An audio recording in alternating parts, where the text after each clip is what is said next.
तो part 3 chapter number 2 और standard 10 हम लोग आगे कंटिन्यू करते। 3 तक सम किए थे, फोर्थ सम फिर से रिपीट कर रहे हैं, आगे से चालू करते हैं।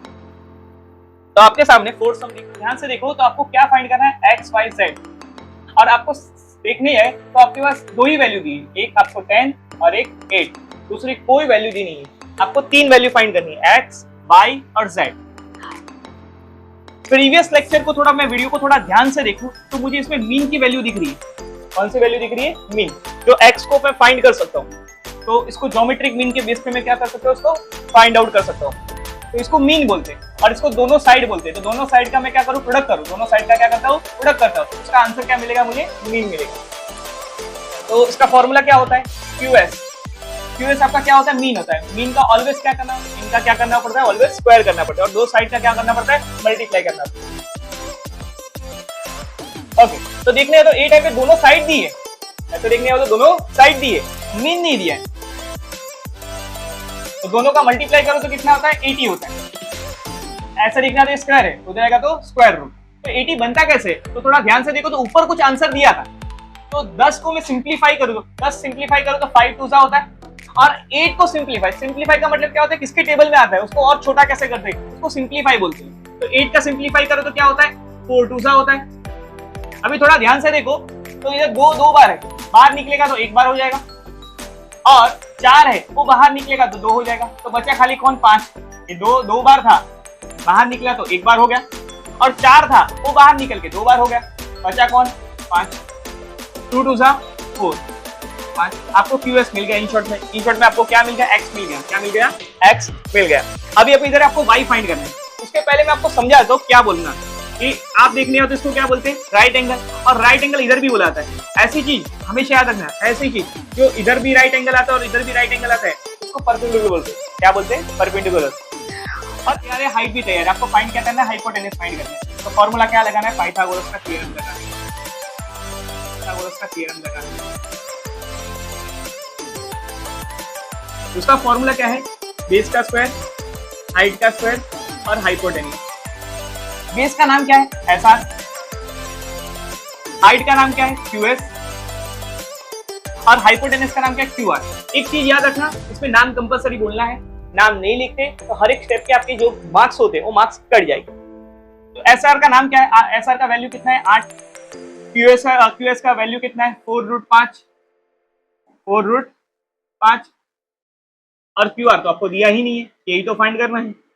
8 का स्क्वायर मुझे मालूम है 64 होता है। इसमें थोड़ा ध्यान से देखना है। 4 का स्क्वायर कितना होता है, 16 होता है। √5 को 2 बार करूं तो 5 हो जाता है, और हमेशा साथ में रहता है तो मल्टीप्लाई रहता है। क्यूआर तो मुझे मालूम नहीं है। 64 का 64, 16 इंटू 5 करते तो आपका आंसर 80 आता है।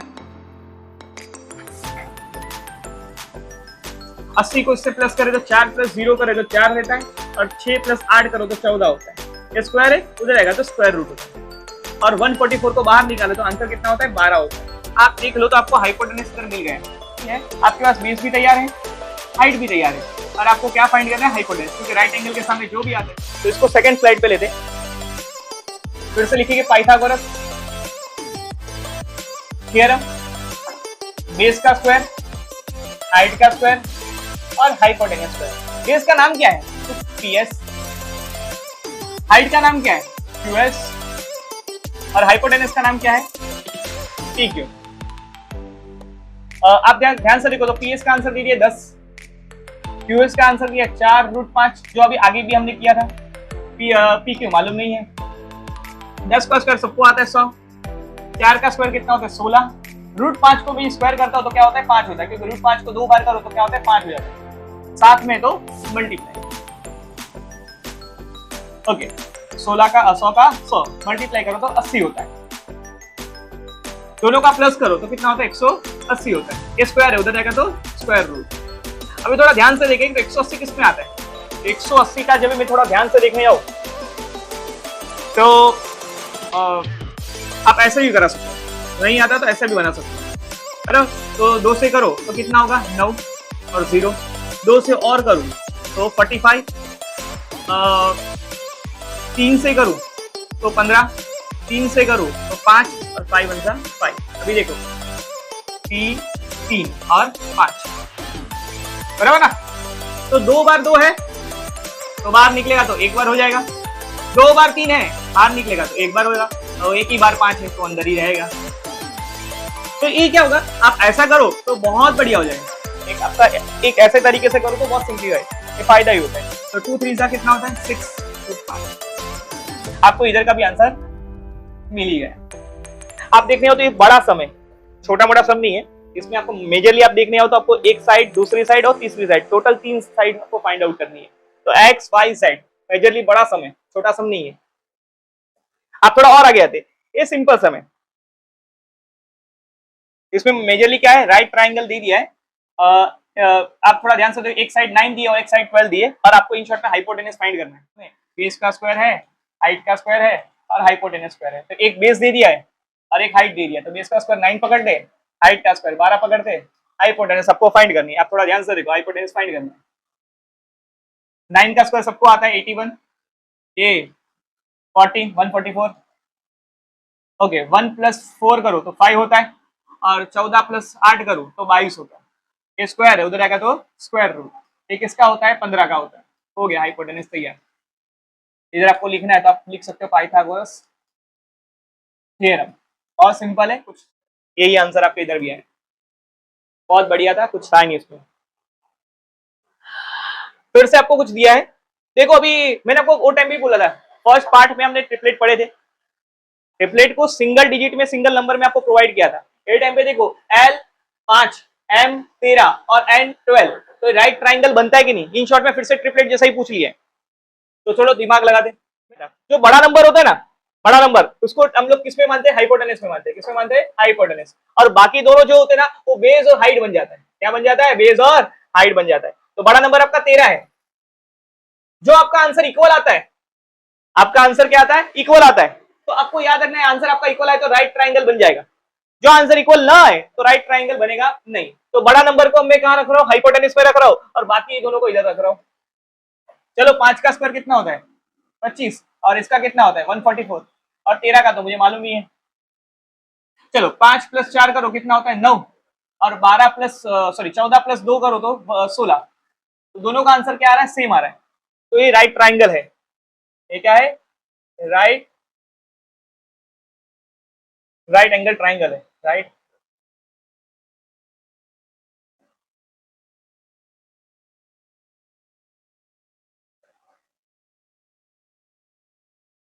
ओके इसमें कुछ था ही नहीं, सिंपल सम था। मेजरली 1 मार्क्स के लिए सम आता है, उससे ज्यादा कुछ आता नहीं है। अभी ये समझाओ ना, प्रूफ करना है, और ये प्रूफ करना खाने का काम नहीं है। अब थोड़ा ध्यान से देखो, दो ट्राइंगल मुझे दिख रहे हैं, एक इधर का ट्राइंगल दिख रहा है और एक इधर का ट्राइंगल दिख रहा है, और दोनों ट्राइंगल में कॉमन देखो एडी दिख रहे हैं। दिख रहा है, एडी इसमें भी आ रहा है, एडी इसमें भी आ रहा है। ध्यान से देखो तो एडी इसमें भी आ रहा है, एडी इसमें भी आ रहा है। तो पहले हम लोग इस बेस पे पहले पढ़ लेते हैं। दिख रहा है ना, दिख रहा है ना। तो इसको मैं बेस मान लू, इसको मैं हाइट मान लू, और इसको हाइपोटेनस मान लू। सर हाइपोटेनस इसको ही क्यों माना, तो मैं फिर से बोल रहा हूँ, राइट एंगल बना, राइट एंगल के सामने जो भी आता है इसको हाइपोटेनस बोलते हैं। हेलो बेटा, तो बेस का उसके पहले आपको मेंशन करना पड़ेगा, ये क्या है, पाइथागोरस थ्योरम।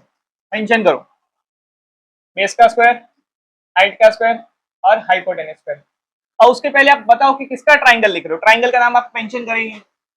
सम का भी कोई रिक्वायरमेंट होता है, पहले आपको ट्राइंगल लिखना पड़ता है। ट्राइंगल का नाम क्या है, ADC। क्या लिखना पड़ता है, ADC, और कॉमा करो।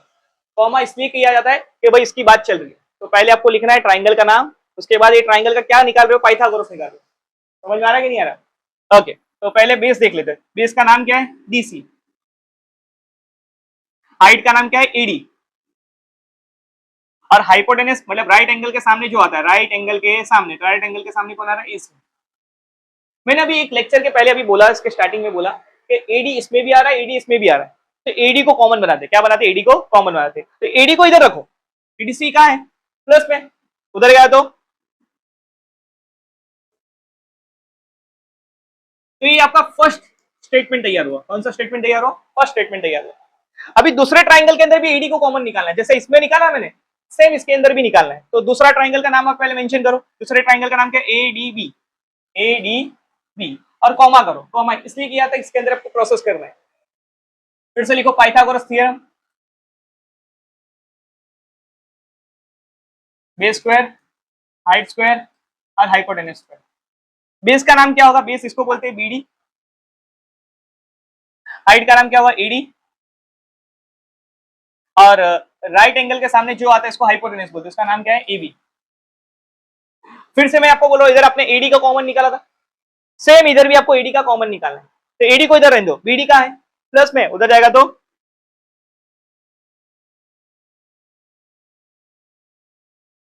ये आपको स्टेटमेंट नंबर दूसरा मिला।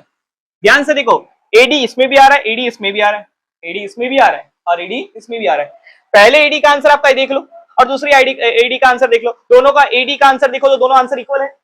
ये दोनों इक्वल है तो इसके आंसर भी क्या हो गए? इक्वल हो गए। तो थोड़ा इसको मैं थोड़ा ऊपर कर रहा हूं, तो दोनों AD कॉमन है। इसका आंसर क्या होगा? AC square minus BC square और इसका AB square minus BD square. अभी थोड़ा ध्यान से देखो, आपको क्या बनाना है? AB प्लस CD बनाना है ना? अभी इधर है तो इधर देखो, ये CD देखो, इधर CD है, ये माइनस में, उधर आएगा तो प्लस। CD बोलो DC बोलो एक ही होता है। और आपको इधर क्या बनाना है? BD और AC बनाना है, BD और AC। तो मेरे पास AC इधर तैयार है, इधर BD है, इधर माइनस में, उधर आएगा तो प्लस में। समझा होगा आपको? बहुत सिंपल है। फिर से एक बार कॉमनली बताता हूं, इधर आपने क्या किया? पाइथागोरस का थ्योरम के अकॉर्डिंग पहले आपने एक ट्राइंगल लिया, एक ट्राइंगल के एंगल पे आपने क्या किया? पहले पाइथागोरस के अकॉर्डिंग आपने पहले थ्योरम बनाया, तो जो पाइथागोरस के थ्योरम के अकॉर्डिंग, और AD कॉमन निकाला, तो AD इधर रखा और DC वहां था, उधर भेज दिया, AD आपको मिल गया। ये आपका फर्स्ट स्टेटमेंट हुआ। सेकंड, आपने सेकंड ट्राइंगल के साथ वैसे ही किया, AD को कॉमन निकाला, काम हुआ। दोनों AD आपका कॉमन है, AD स्क्वायर, तो दोनों के आंसर भी क्या हो गए? कॉमन हो गए। तो दोनों आंसर को मैंने साथ साथ में रखा, दोनों AD स्क्वायर सेम है तो दोनों के आंसर भी सेम हो गए। और दोनों के आंसर जो सेम होते हैं तो मेरे को स्टेटमेंट ऐसा कुछ बनाना है, AB और CD को साथ में रखना है, तो AB और DC को साथ में रखा और इसको सामने रखा, प्लस माइनस में घुमाना है। ये आंसर में भी कुछ था ही नहीं, खाली आपका थोड़ा कंसेप्ट क्लियर हो तो टॉपिक सिंपल लगता है। हमेशा याद रखना, ज्योमेट्री के अंदर कंसेप्ट क्लियर होने चाहिए। अभी